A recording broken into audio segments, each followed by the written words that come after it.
Jésus leur répondit, en vérité, je vous le dis, quiconque se livre au péché est esclave du péché. Or, l'esclave ne demeure pas toujours dans la maison, le Fils y demeure toujours. Si donc le Fils vous affranchit, vous serez réellement libre. Bien-aimés, aujourd'hui, il faut parler clairement. Il y a des gens qui pensent être libres, mais spirituellement, ils sont attachés. Ils marchent, ils parlent, ils chantent, ils vont à l'église, mais dans le monde invisible, ils portent des chaînes. Le péché n'est pas seulement une erreur. Le péché n'est pas seulement une faiblesse. Le péché n'est pas seulement un plaisir passager. Le péché est une chaîne. Le péché est une porte ouverte. Le péché est un contrat spirituel. Le péché est un instrument par lequel Satan tient les hommes captifs. Beaucoup disent, je suis enfant de Dieu.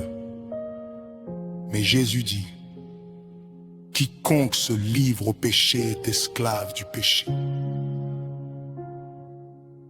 Cela veut dire que ce n'est pas seulement ce que ta bouche déclare qui montre ton maître.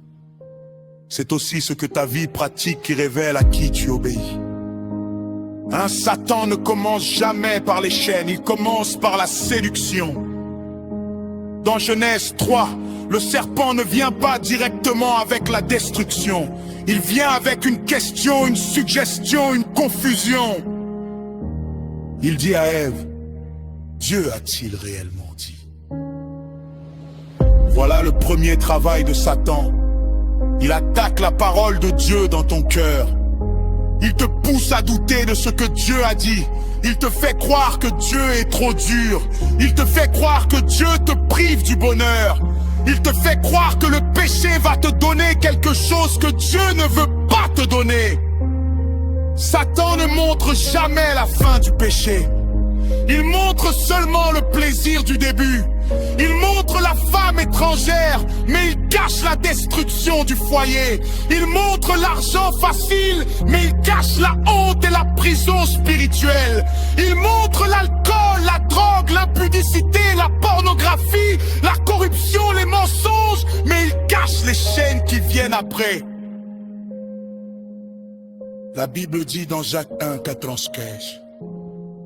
Chacun est tenté quand il est attiré et amorcé par sa propre convoitise. Puis la convoitise, lorsqu'elle a conçu, enfante le péché.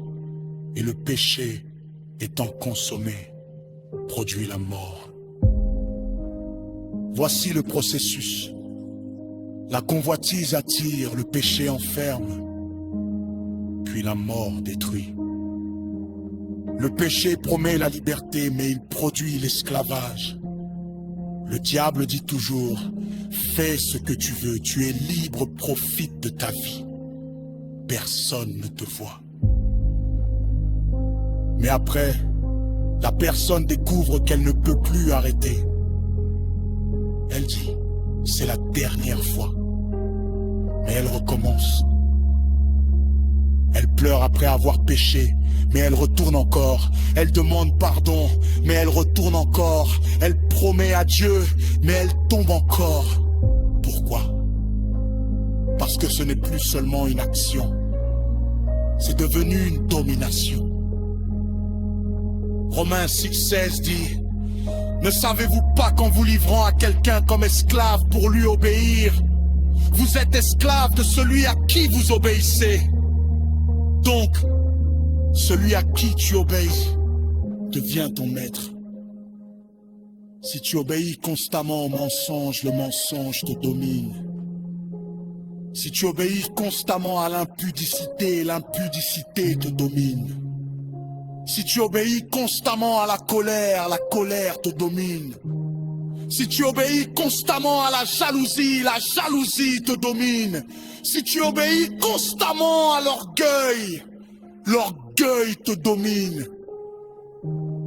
Le péché que tu pratiques finit par te pratiquer.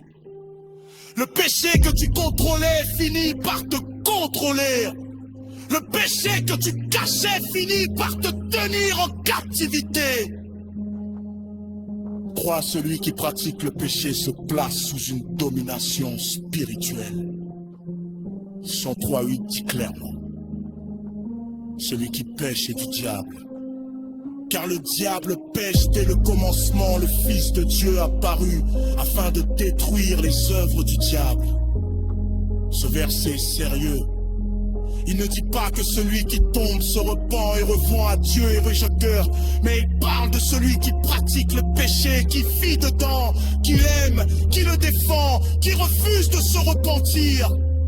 Celui qui pratique le péché donne un droit d'accès à l'ennemi. Il ouvre une porte, il donne intérêt, il donne une occasion. Éphésiens 4:27 dit: ne donnez pas accès au diable.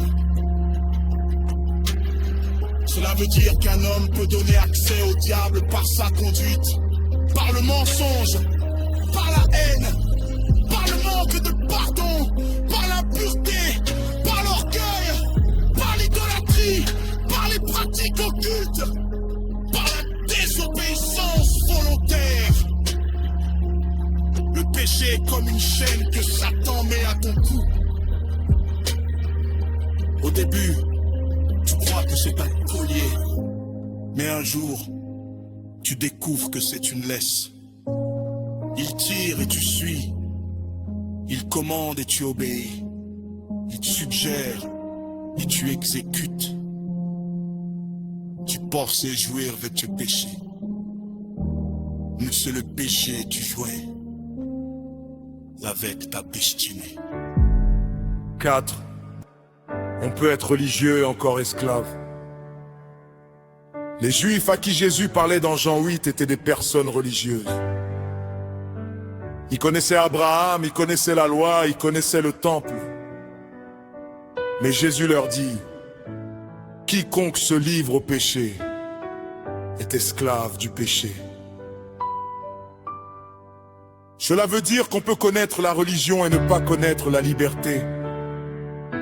On peut chanter et être lié. On peut prêcher et être lié. On peut servir à l'église et être lié. On peut avoir une Bible et être encore captif.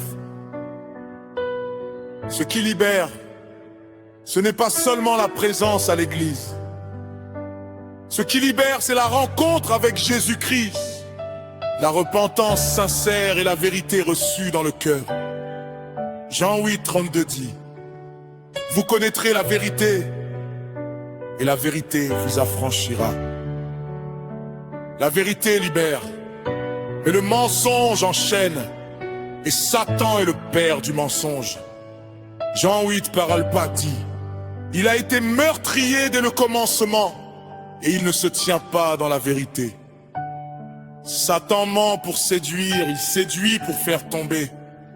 Il fait tomber pour accuser, il accuse pour condamner. Il condamne pour garder l'homme dans la honte et l'esclavage. 5. Le péché détruit l'identité d'enfant de Dieu. Dieu t'a créé pour être son enfant, pas l'esclave du péché.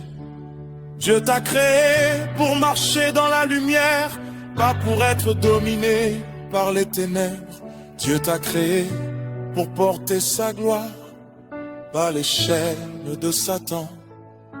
Mais quand l'homme pratique le péché, il perd la conscience de sa dignité. Il commence à vivre dans la honte.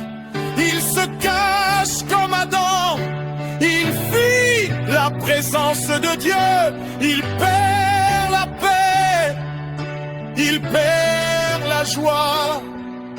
Il perd la force de prier. Il perd la sensibilité spirituelle. Proverbe 5:22 dit: le méchant est pris dans ses propres iniquités, il est saisi par les liens de son péché. Regardez bien, la Bible parle des liens du péché. Donc le péché lie. Le péché attache.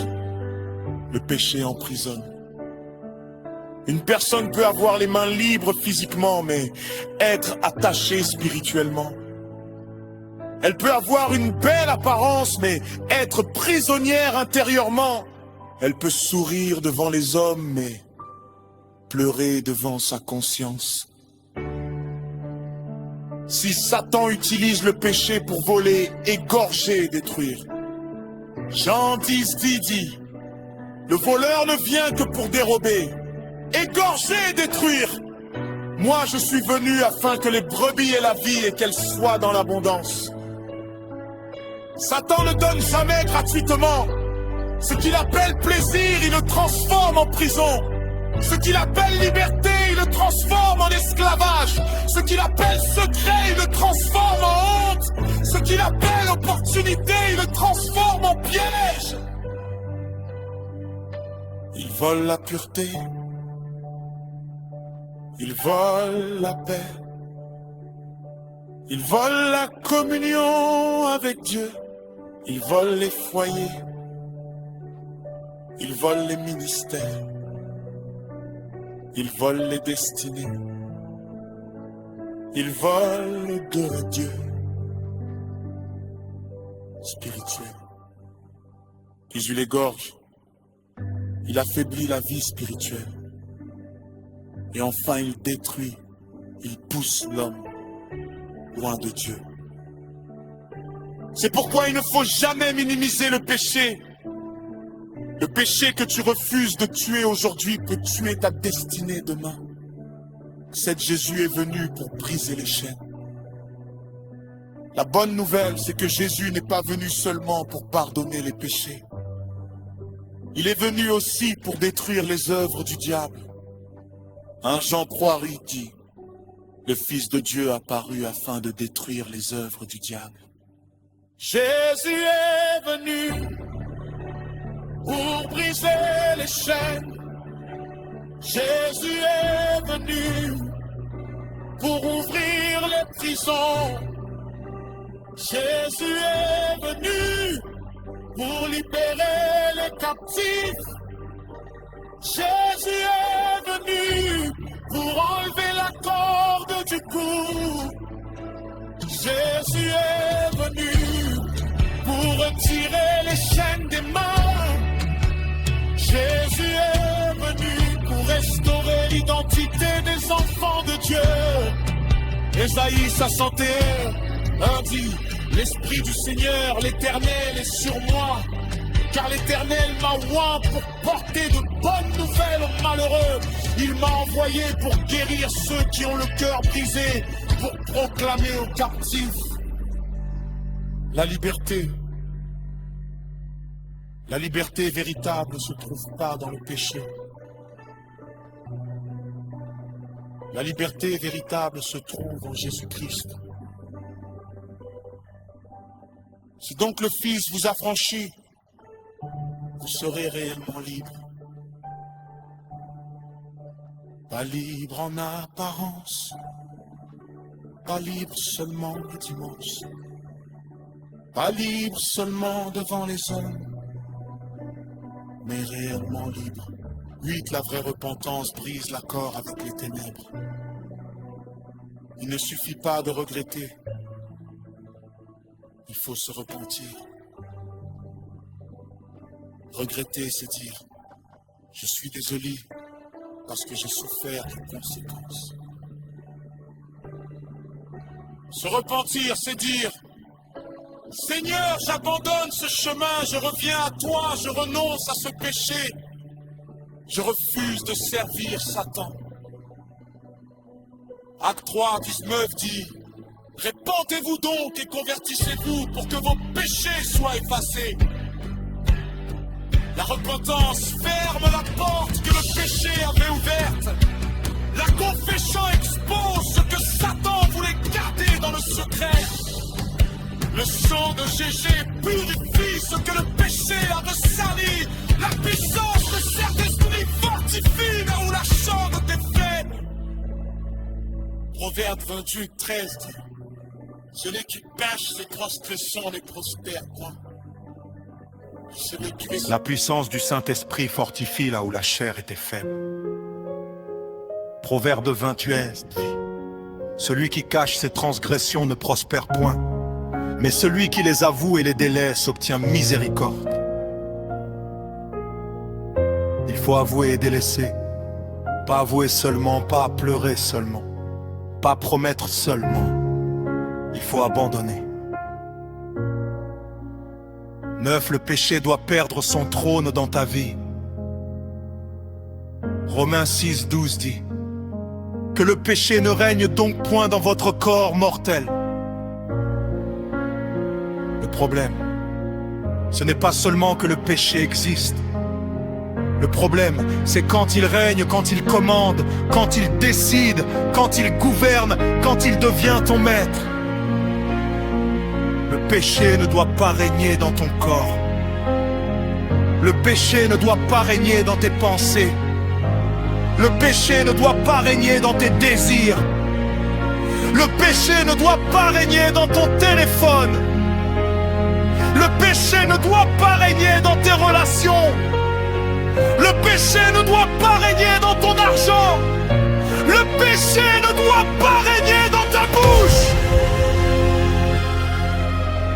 Galates 5,1 dit: c'est pour la liberté que Christ nous a affranchis, demeurez donc fermes, et ne vous laissez pas mettre de nouveau sous le joug de la servitude. Ne retourne pas aux chaînes que Jésus a brisées. Ne retourne pas à la prison dont Jésus t'a fait sortir. Ne retourne pas au maître qui voulait te détruire. 10. Aujourd'hui, il faut choisir ton maître. On ne peut pas servir deux maîtres. On ne peut pas appartenir à Dieu avec la bouche et servir le péché avec sa vie. On ne peut pas dire Jésus est Seigneur et laisser le péché régner. Josué 24,15 dit: choisissez aujourd'hui qui vous voulez servir. Aujourd'hui, il faut choisir. Soit Jésus règne, soit le péché règne, soit la lumière domine, soit les ténèbres dominent, soit tu marches comme un fils, soit tu restes comme un esclave. Mais sache ceci: Satan ne garde personne captif par amour. Il garde captif pour détruire, il attache pour contrôler, il séduit pour tuer. Mais Jésus, lui, libère pour sauver, il pardonne pour restaurer, il purifie pour sanctifier, il délivre pour faire de toi un vrai enfant de Dieu. Appel à la repentance. Aujourd'hui, si tu reconnais qu'il y a un péché qui te domine, ne discute plus avec Dieu, ne justifie plus, ne cache plus, ne remets plus à demain. Dis au Seigneur: Seigneur Jésus, je reconnais que le péché m'a tenu captif. Je reconnais que j'ai ouvert des portes à l'ennemi. Je renonce aujourd'hui à tout péché connu et caché. Je refuse d'être esclave de Satan, des démons et des œuvres des ténèbres. Je crois que tu es mort pour moi et que ton sang me purifie, brise mes chaînes. Libère mon âme, purifie mon cœur. Donne-moi la force de marcher dans la sainteté. Aujourd'hui, je choisis Jésus comme Seigneur et Maître de ma vie. Amen. Conclusion. Bien-aimés, n'oubliez jamais ceci: le péché n'est pas un jeu, c'est une chaîne. Le péché n'est pas une liberté, c'est une prison. Le péché n'est pas un simple plaisir, c'est un piège spirituel. Mais Jésus-Christ est plus fort que le péché. Jésus-Christ est plus fort que Satan. Jésus-Christ est plus fort que les démons. Jésus-Christ est venu pour libérer les captifs. Alors aujourd'hui, refuse les chaînes, refuse l'esclavage, refuse la domination du péché. Reviens à Jésus, car celui que le Fils a franchi est réellement libre. Prie, prie, prie, prie et repens-toi. Ne laisse pas et ne renvoie pas demain. Aujourd'hui encore, le Seigneur te parle. Prie, prie, prie et prie. Aujourd'hui, refuse d'être l'esclave des démons. Refuse d'être esclave de Satan.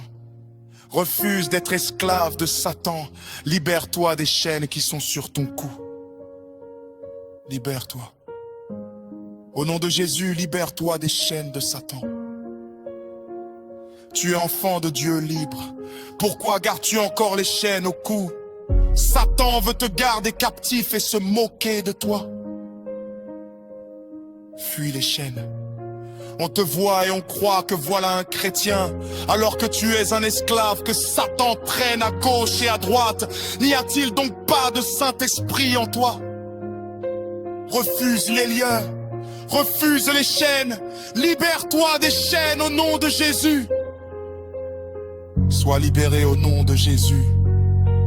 Prie, prie, prie et prie sans cesse. Tu es libre en Jésus-Christ. Ne laisse pas Satan te mentir. Sois radical et refuse une fois pour toutes le péché afin de déclarer ouvertement: moi, Prince Kacharel Guetchou, je suis enfant de Dieu, serviteur du Dieu très haut, citoyen céleste, enfant de Dieu, libre et mis en mission. Déclare avec ton nom: je refuse d'être esclave du péché. Il ne suffit pas seulement de déclarer, mais il faut prendre une décision sensée. Si ça quand Dieu tu n'es pas prêt et que tu ne peux pas encore tenir, chasse ce diable. T'es arrière de moi, Sato, au nom de Jésus. Qui ont péché, je le sépare de toi. Sois violent, avec cette décision, prends la marche qui touche ce péché. Sépare-toi de ça. Et après cette prière, pousse l'acte fils et qui trousse que ta correction est sincère. La parole de Dieu, c'est ça. Libère-toi dans bien l'humeur. Je t'aide de l'amour de Jésus et je vais te voir libre. Amen.